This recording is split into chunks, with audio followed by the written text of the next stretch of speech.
Oh, quiet hi. What's that? Is that a hello? It's a quiet hello. Oh my gosh, you guys do quiet hello? Welcome. I bet you guys aren't quiet all the time, are you? No. Are you guys like always quiet? Always. Are you like always, like you never ever, do any of you? Oh, this is your seat right here. Oh, is that my seat? Governor. I like this. Can I do this? Yes, Oh, you wait, I'll do, can. well, that's the wrong thing. I like the small one. This is, okay, I'm gonna, All right, what's going on, everybody? boys and girls, this is Governor Newsom. Oh, He's yeah. here to join us in a community circle. Whose name is Gavin? Is your name Gavin? No? Come on. Whose name? Your name's Gavin. Are you Gavin? His name is Andrew. Is it Andrew? Are you serious? Yeah. I know an Andrew. Do you know many Andrews? You've ever met another Andrew? No, I know. It's such a great name. I love it. What's your name? What's your name? Minnie. Come on, that's so cool. Is it really? Yeah, look at her mask. I love that. Do you love your name? Mm-hmm. Did any of you pick your own names? Did you pick your name? I picked my name. Emmanuel. Emmanuel? So you just decided, was it a year ago, that you're going to call yourself Emmanuel? Did any of your names, but you had no say in it? Huh? You didn't negotiate? None of you? Andrew, did you negotiate? Did you talk to your Bob? But Andrew will do? You did? Yeah, you had a few conversations. Any of you have a pet? Any of you have a sea monkey? You? How big is your sea monkey? It's about that size? That's good. Our sea monkeys are like this big. They're like so small. We love our sea monkeys. They just had babies. It's amazing. And we've named them as well. We kind of imposed. I just got a rabbit, you got a rabbit. Anyone have a dog? I got a lot of rabbits. Oh my God, you guys are into dogs. I have 2 dogs. You have 2? I have You're good. 6 dogs. Oh. What? 3 dogs? Anybody who doesn't like cats? I do like cats. You do like cats? You all like cats? I like cats. All right, I have 2 cats that I want to give you, but I didn't bring them with me. Who has it? But someone said they had a rabbit. You have a rabbit? Do you guys know what my first pet was? When I was your age, take a guess what my first pet was. Guinea pig. Guinea pig, dog, Baby cat. cat, Cat. cat. Kitty. Do you know what my first pet was? I'm not making this up. My first pet was a river otter. An otter. And an otter. His name was Potter the Otter. True story. And I have a really weird name, Gavin. I'm glad, Andrew, your name's Andrew, not Gavin. And my dad named it after a guy who wrote a book named Gavin Maxwell called Ring of Bright Water about river otters. My dad was obsessed with river otters. This was our first pet. And I have pictures. I don't know that you know what a mailman is. But maybe. I do? I love that. He bit the mailman. Bad story. It's terrible. It's a sad story. Oh my God. Right? Not all Yes. stories end as we hope. Oh, it's cool. It's cool. Yeah. Anyway, no, I'm joking about that. They did get, well, we could talk about their separation. That's separate. But anyway, are you guys excited to be back in school? Are you guys really happy? Really Andrew, look at it. Andrew, thanks, buddy. You guys happy to be back in school? Who's happy? Oh, we just talked about Is that. this like, you're done with Zoom school? Right, we're done with Zoom school. Yeah. No more Zoom school. Are you guys over that? Yeah, I'm over it too. I'm over it. Do you love Little Pony? My Little Pony? I have a doll. Yeah? Yeah, she has a doll. I love it. I love it. It's good. Would you like to do a community circle with us? Let's do it. Okay, everybody stand up. All right. Miss Raza, would you join us, please? We're going to stand in a circle, Yeah, can we everyone. get the big boss who's here, the Superintendent Absolutely. of Public Thank you for Education? coming. There's a couple other bosses. Good morning. boys Can I and get a girls. chair? Can I get a chair for you? You join us too, please. Nope, we're gonna sit in a chair and they're gonna sit next to us. You're gonna sit right there. Everybody sit All down. right, Andrew. You and me, buddy. And there's a chair for you, Miss Raza. You guys have a seat in yours. You can have a seat. My class, sit down. Have a seat, my friend. Here, we'll squeeze you in. Okay. Remember our community circle norms. Speak from the heart. Be a good listener. Listener. Respect the a microphone, and you can pass if you don't want to talk. Very good. Okay, here's your first question. What was your favorite part about school or work this week? My favorite part? About elephants. Elephants. Yeah, good job. Okay, you can pass. My favorite part was reading. Reading. My favorite part is the recess. My favorite part is whenever we do some work. Oh, nice. My favorite part is whenever we do.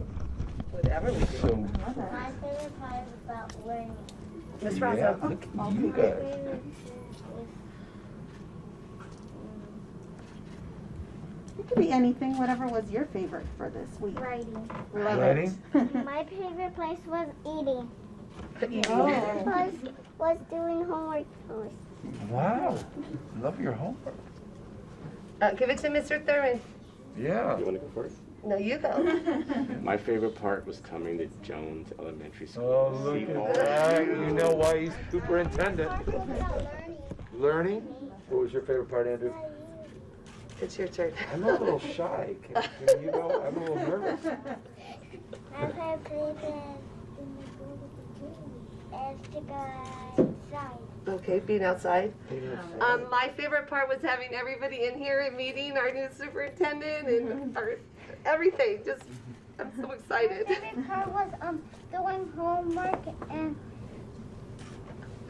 Governor Newsom, Assembly Majority Leader Eloise Gomez-Reyes, Assembly Member James Ramos, State Superintendent Tony Thurman, our own County Supervisor Joe Baca, County Superintendent Ted Alejandre, and the media for visiting our district to shine a light on all that we're doing to support mental health for our students. Our school year started Monday, and we've had a great week. Families sent 95% of all students back to our campuses for the first time in over a year for in-person instruction. That deserves an applaud. Everything we planned has worked well to protect and welcome our scholars and our staff, along with layered safety protocols like universal mask wearing, hospital grade air filters, frequent sanitization, temperature screening, medically supervised COVID liaisons at all schools, and available free testing, and keeping our COVID under control in our school. We are starting our year with a heightened focus on establishing healthy relationships and creating warm, welcoming schools environments through social, emotional learning. What the governor and superintendents experienced at Jones Elementary School is happening in all 72 of our schools now and throughout the remainder of the year. We also provide free mental health counseling for our scholars and staff, and know that especially now and after being away from our schools, it will be needed. Our board has made a strong commitment to these supports for years because we know that students learn best when they know we care about them. And we love our scholars, and they are beautiful children and young adults full of promise who has made us very proud to serve them. Our mental health and social emotional support services have been recognized with prestigious awards, including a Golden Bell. But our greatest rewards today are the 47,000 smiles we see every day. Thank you again for being here. We look forward to sharing more about our schools with you all throughout the day and into the future. At this time, I'm going to introduce and turn it over to our 5th District Supervisor, Joe Baca.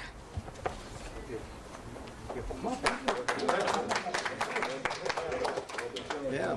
Well, good afternoon. Thank you, President Rogers. It's really an honor to be here, but most of all, it's important for these families. It's great to see these families back, the children back, and what it means to many families to have an opportunity to return to work. But I really want to thank the school district and their safe return to the school. I really want to thank our governor, Gavin Newsom, for having the leadership and foresight to make sure that we allow our kids to return to school. I want to thank our state legislators who are here. Assemblymember Ramos, Assemblymember Reyes, who put together a budget, approved a budget that's going to give us the funding we need to have a safe return to school. And it takes partnerships. It really takes partnerships at all levels, not only from the governor and the state legislature, the county offices who provide mental health, and also locally our school district who has the leadership to partner with our counties and our state. It's going to take a great effort to return to school, but most of all, this has been great. And they talked about social and emotional learning, some of the things to talk about that the kids are going to get.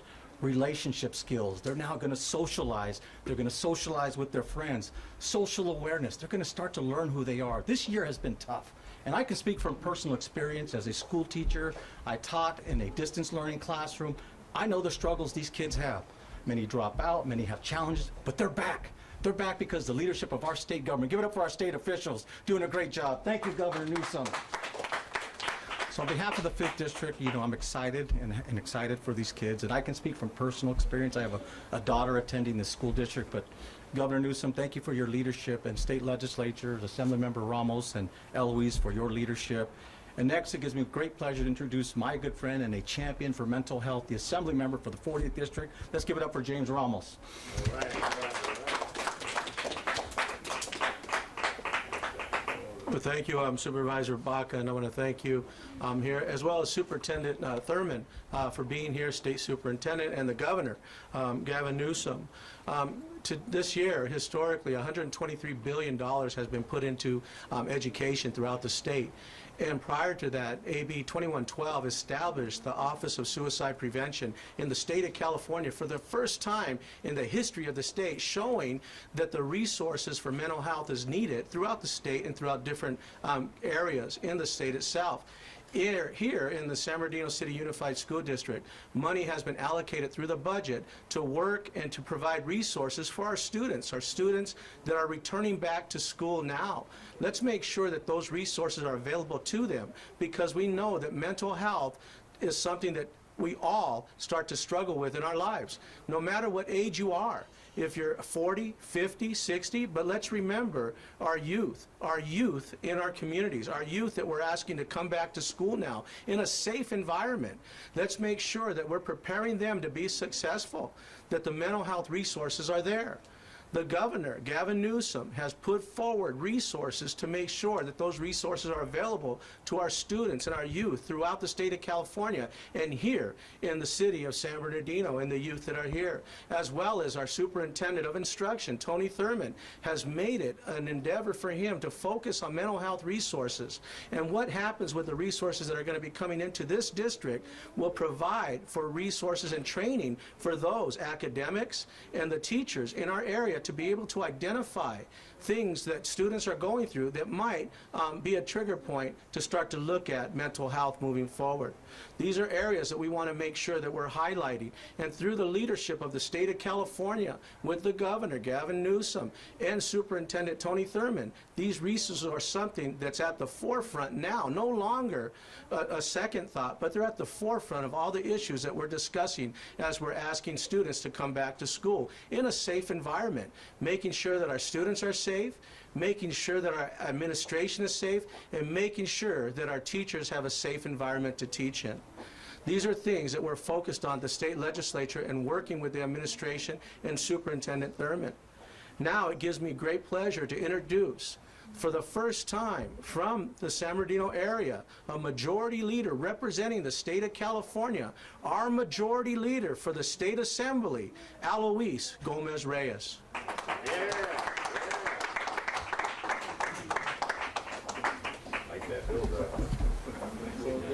Thank you so much. My colleague, Assemblymember James Ramos, has been one of the greatest leaders in our community here, but now we've got him up in Sacramento, and it's so wonderful to have him there. I want to begin by welcoming our Governor, Gavin Newsom, and our State Superintendent, Tony Thurman, here to the great city of San Bernardino. We're excited to have them here. It's really important not only to have them, but to have all of our teachers, our principal, our superintendents here locally, Ted Alejandre, my colleague, James Ramos, Superintendent Doc Irvin, Supervisor Baca, and so many here today. Most importantly, to see the students. to see them already at the desk and to have the governor welcome them as well. Over the past year and a half, we've watched our kids struggle with distance learning and the challenges of life during this pandemic. We saw achievement gaps widen for our students, especially our students of color and those from low-income communities. And we've seen an increase in student mental health issues since the onset of COVID-19. We also know that the digital divide has widened educational inequities for our kids, especially those who live in areas with limited internet access, including here in my own district. The inequities were here before, and when we say we want to get back to normal, normal was not good. We want to get back to something better. And that's why it's important to have the investments that have been talked about just earlier. As we look ahead to the fall semester, we have the opportunity to rebuild and reimagine our public education system, to uplift the most vulnerable of our communities. I want to again thank the governor and his team for the work on the California Comeback Plan. This includes the highest level of education funding we have seen in California's history, over $123 billion. Also, the budget launches the nation's first universal school meals program, which will provide every student with a free breakfast and a free lunch. And also, it will be phasing in the universal transitional kindergarten for all 4-year-olds through transitioning through 2025. The budget makes major investments in community schools, special education, services for youth struggling with homelessness, and broadband access for underserved communities. Finally, I want to thank the governor for his attention to expanding access to financial aid by ensuring all high school seniors complete a FAFSA or a California DREAM Act application. It's an issue that's near and dear to my heart, and I'm so glad that it was included in our trailer bill language. As we recover from the pandemic, we have an opportunity to create a more inclusive, more equitable public education system for our children. And with the governor there, I know that we're going to accomplish this, not only for our students, but for our parents, our teachers, and for the community ahead. Now, I've been asked to say a few words in Spanish, if you will please bear with me. Buenos días a todos. Quiero comenzar dándole la bienvenida al gobernador Gavin Newsom y también al superintendente del escolar, Tony Thurmond, la bienvenida aquí a San Bernardino. También quiero agradecer al asambleísta Ramos, al superintendente Irvin y al supervisor Baca por estar aquí hoy y por todo su trabajo para recibir y reabrir este nuevo año para los estudiantes. Durante el último año y medio hemos visto a nuestros niños luchar con distance learning, la educación de distancia, al aprendimiento en casa, y hemos visto los desafíos de la vida durante la pandemia. Vimos que las brochas de rendimiento se ampliaron para nuestros estudiantes de color y nuestras comunidades de bajos ingresos, y hemos visto un aumento en el problema de salud mental de los estudiantes desde el inicio del COVID-19. También sabemos que la brecha digital ha aumentado la desigualdad educativa para nuestros niños que viven en áreas con acceso limitado al Internet, inclusive aquí en nuestra comunidad. Al mirar hacia el semestre que viene, tenemos la oportunidad de reconstruir y reimaginar nuestro sistema de educación público para mejorar nuestras comunidades más vulnerables. Quiero agradecer al gobernador y a su equipo por su trabajo en el plan de regreso Comeback de California, que incluye el nivel más alto de financiamiento para la educación en la historia de California, con más de 123,000 millones de dólares para nuestros estudiantes.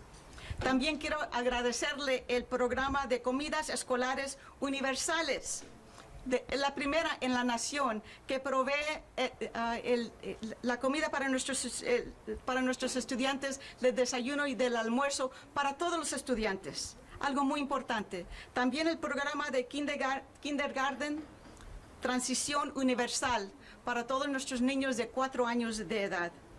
Ahorita estamos muy agradecidos con el gobernador, con el superintendente, y de esa manera quiero ahora darle la bienvenida a nuestro superintendente. And now it's my great honor to introduce to you my dear friend. I met him when he was an assembly member. He is now the superintendent of education here in the state of California, my friend Tony Thurmond.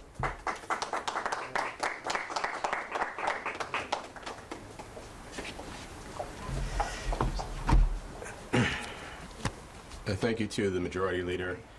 It is an honor to be joining the Governor and our various colleagues here today to talk about what is probably the #1 question on everyone's mind, not just in California, but in America. Can we open our schools?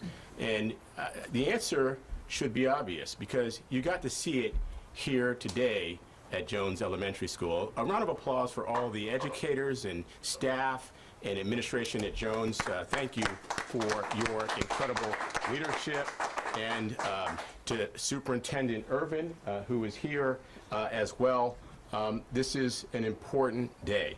As you've heard from many who've spoken already, the mental health and supports that are being provided are so critical. Let's face it. We have just come out of what has got to be the most difficult experience that most of us are going to experience in our lifetime. And it is, in fact, traumatic. We've lost loved ones. Everything we know has been disrupted in some way, including what happens in our schools and in our classrooms.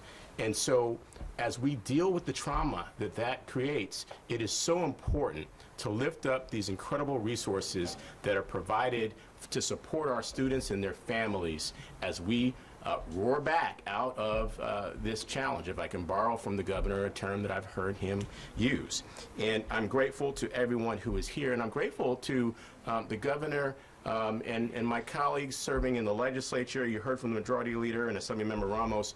The governor and the legislature, we've been grateful to work with them, have provided historic funding that supports every aspect of helping our students to be able to be successful in this moment, of allowing us to build back better, an education system that is better than what we had before, and recognizes that many students need support and recovery as it relates to learning gaps, but that one of the most important things we can focus on is social emotional learning and mental health and the kind of supports that we can provide to our students and their families. You know, I'll just speak from the perspective of parent and as someone who's a social worker and who spent 20 years working in our schools, including, 5 years in school-based mental health.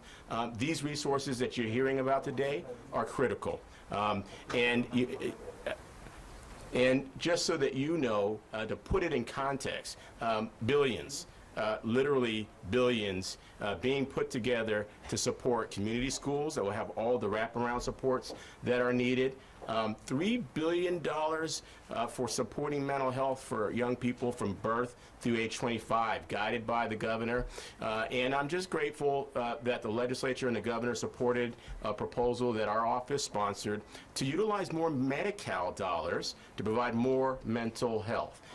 This is something that I've had a chance to work on for many years, and I'm grateful for the work that's here. I also want to acknowledge our county superintendent, Ted Alejandre, who is an amazing leader. When the pandemic began, he was the president of the association of all of our county superintendents. We all went into this with no playbook or no idea of what we were dealing with. And Superintendent Alejandre steered that ship amongst all of the 58 county superintendents, and in turn supporting 1,000 school districts all across the state. It's always an honor to work closely with you, Superintendent. Of course, our county supervisor, Baca, for your work, and to our school board president, Gwendolyn Dowdy-Rogers. We're grateful for your leadership. I have the pleasure of introducing the governor, and there are many things that I can tell you about him. I want to tell you this that you may not know. I've had the honor of knowing him for more than 20 years. When you hear him talk about young people and families, this isn't anything new.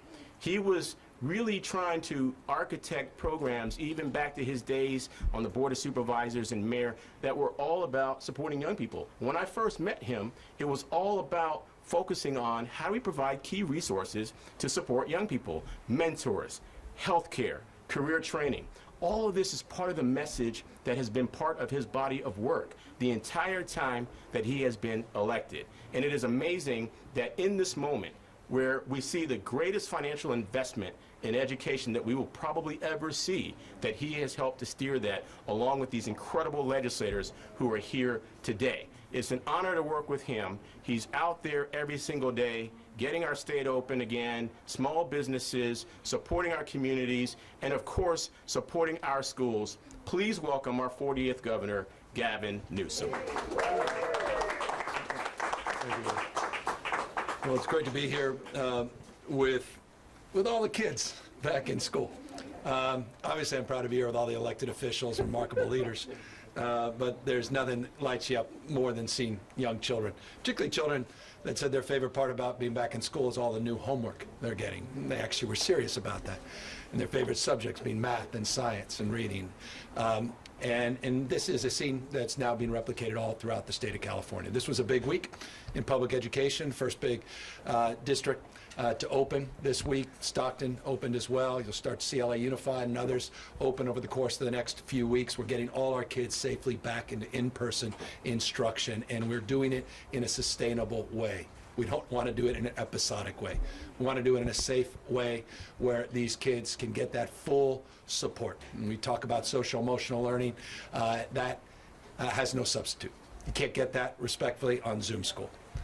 Every one of these kids raised their hand when we asked what they preferred, be back in the classroom or be back online. Not one child raised their hand. And then they went on to express emotionally, these young kids, without the language, expressing the stress and anxiety that they had last year and the difficulty they had paying attention and learning, and how they felt that they themselves fell short, not recognizing that we all did in the context of not being able to meet their needs because of this pandemic. And so we're here sober and humbled by the enormity of the challenge in front of us to make up for that and to not allow our kids to be left behind. And that's why I'm incredibly proud that behind me are the leaders that have afforded us an unprecedented opportunity, not just to rhetorically identify a problem or even assert our values, but to actually demonstrate them with unprecedented investments. You heard Assemblyman Ramos and Reyes mention the 123. It's $123.9 billion public education budget. That's just, I have to put that in perspective. It's tens of billions of dollars more than any previous budget. This is not marginally better. This is a transformational budget. Now, I know we're prone to hyperbole in politics. It is not hyperbolic to say this is a transformational budget.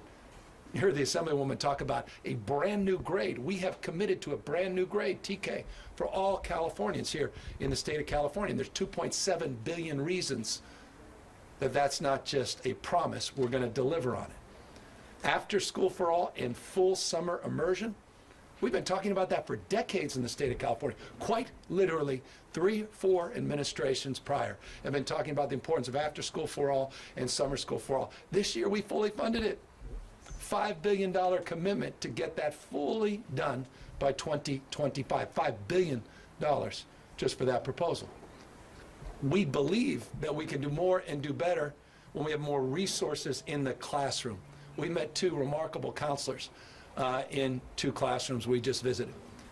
We are investing over $1.1 billion specifically to provide more supports and enrichment by providing more resources so we can get more counselors and staff in the schools to help support our teachers. That's a big deal.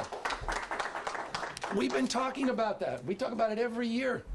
We're actually delivering on that. Special ed. I'm deeply committed to that. My mom worked for Aid to Adoption of Special Kids. Been a big cause of my life, special education. $1.5 billion this year to supplement our efforts on special education. Do you know that every child, this has gotten no attention yet. I was always mesmerized, and forgive me for the editorial, what does get attention, but what actually deserves attention. Do you know that every single child in the state of California that meets the criteria, which about 3.5 million kids are going to get a college savings account. This has never been done anywhere else in this country. Every single child, these kids are going to have something that many of their parents, over half their parents don't have, a checking account or a savings account in their name. And depending on their needs, upwards of $1,500 will be seated in that account to create a college-going mindset from the beginning, to create a framework of financial literacy from the beginning. $2 billion we're investing in that program. That's a big deal. The problem with this budget is there's so much in it that it's difficult to unpack it, and as a consequence, not everybody fully understands or appreciates.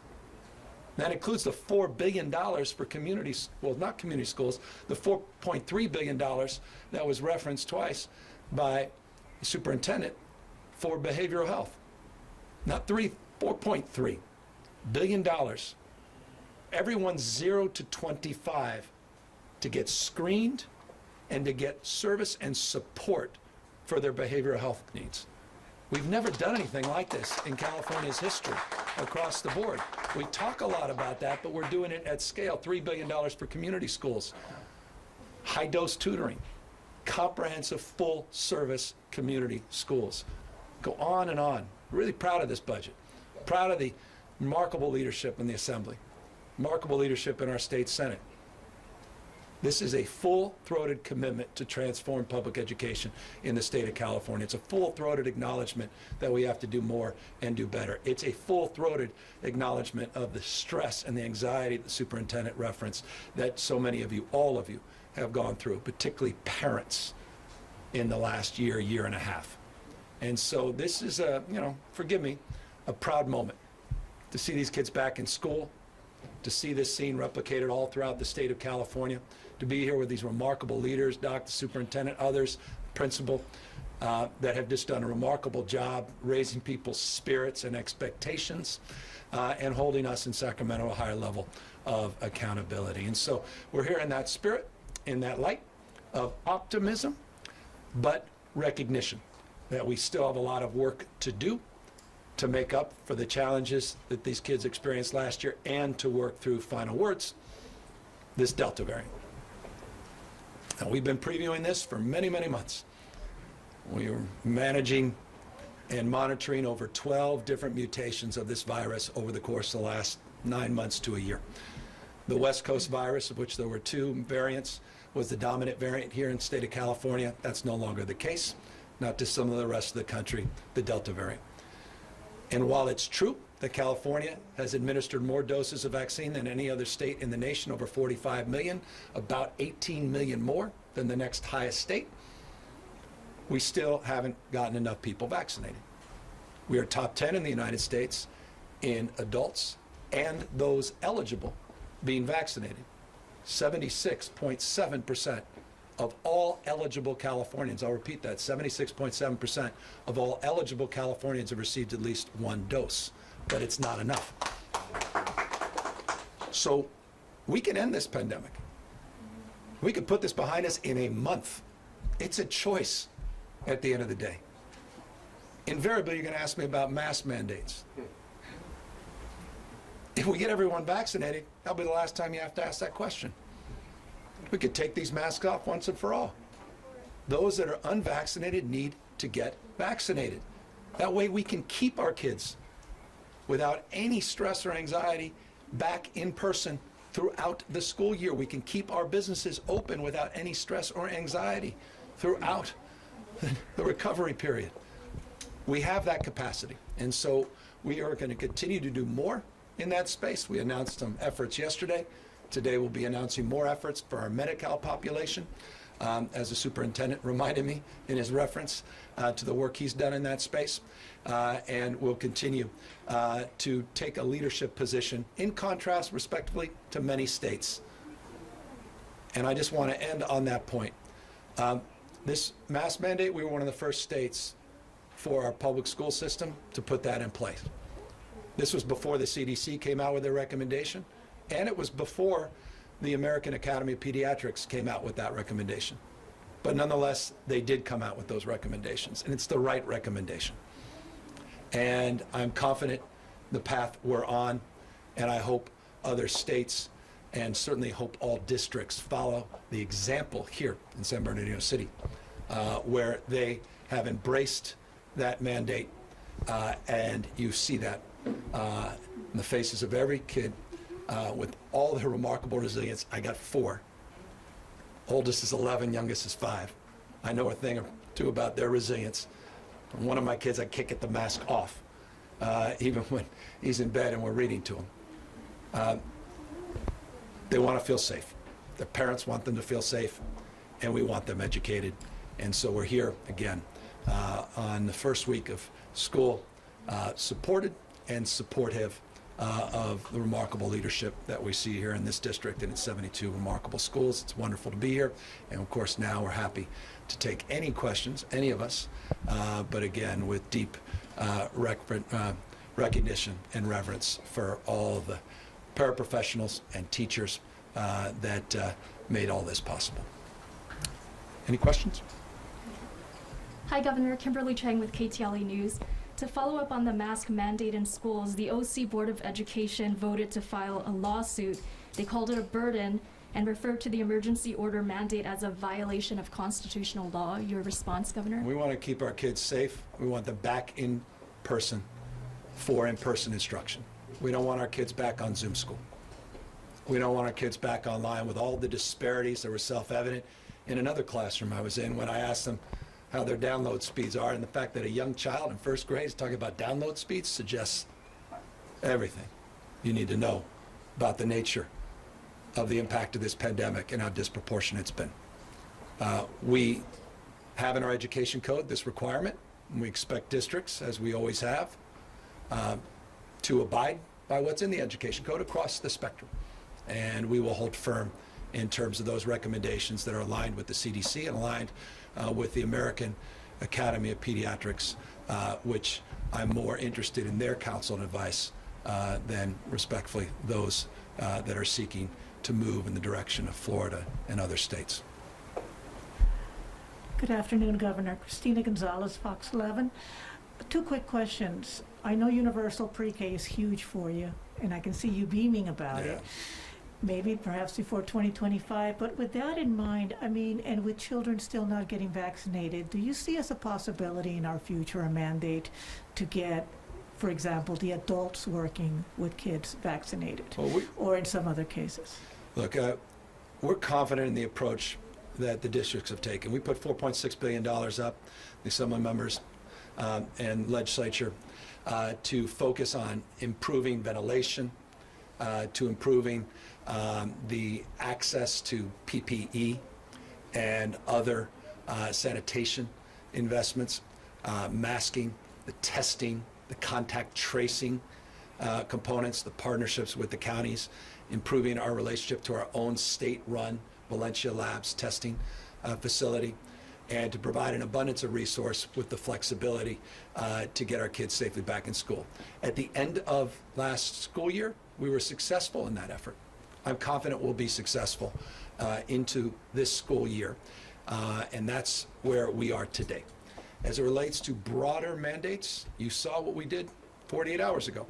The state of California is the first state to require all healthcare settings to require not just verification of vaccination, but to require vaccinations by September 30th. We're not shy about leaning into that space because of the importance of getting this disease behind us. But as it relates to schools, we're confident in the approach we're taking at the moment. And one quick second question, did you get to watch the debate, and did you have any thoughts about it? Anybody that you think you'll end up debating one-on-one at some point? Anything you want to share with us? Well, I'm running to defeat the recall. They're running in a different race, and we're going to defeat this recall.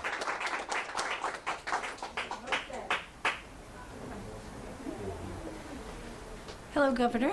My name is Leticia Juarez, proud San Bernardino native, and I'm also with ABC 7. My question relates to the Riverside County Unified School District. With last night, their board voting to send to you a resolution that one size fits all does not work, and they want to know what they can do to maybe individualize the different COVID mandates for their school district. That's my first question. I do have a second one. Well, I don't have the benefit of their resolution, so it's difficult to respond to something I haven't been privy to. As it relates to one size fits all, that's not our approach, quite the contrary. So it's unfortunate they may have a misunderstanding.